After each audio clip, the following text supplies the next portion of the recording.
аяулы мектебім, өзімсің өмірдің көктемі. Нәр алып қолымды созамын, арманға көктеді. Мектебім келеміз тағы да, күн сайын өзіңді сағына. Сыңғырлап соғылды қоңырау, бар бала бағына. Алтын ұя мектебін аялаған, бар балаға білім беріп сая болған. Үлкен жолға түсіп, шәкірттерін жаманға да жақсыға да пана болған. Мектеп білім ордасы, қасиетін жер деп айтсақ та артық болмас. Білім мен тәрбие, егіз ұғым, оның дәлелі әл-фарабидің мына сөздері. Тәрбиесіз берілген білім, адамзаттың хақ бауы.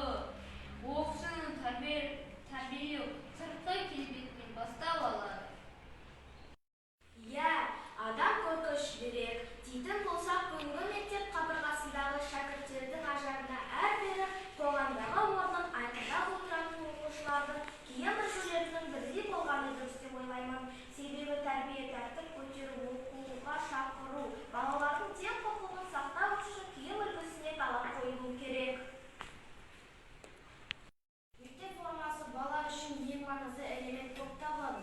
Себебі бала көпшілік уақытын мектепте өткізеді. Мектеп формасы оқу процесінде зейінін сақтап шығуға көмектеседі және басқа заттарға көңіл аудармайды. Сондықтан маған мектеп формасы ұнайды. Біздің мектебімізде бірыңғай форма қыз балалары ақ мантик, ақ кофта, қара көк юбка киеді. Ал ұл балалар ақ көйлек, қара көк шалбар киеді.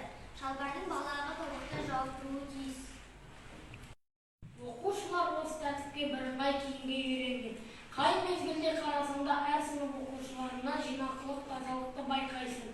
Ата-аналар оқу жылының барысында алып берген киімді балалар аппақ болып киюі, яғни ақша қалады болып жүруі баланың тазалық пен иманшылыққа алып келеді.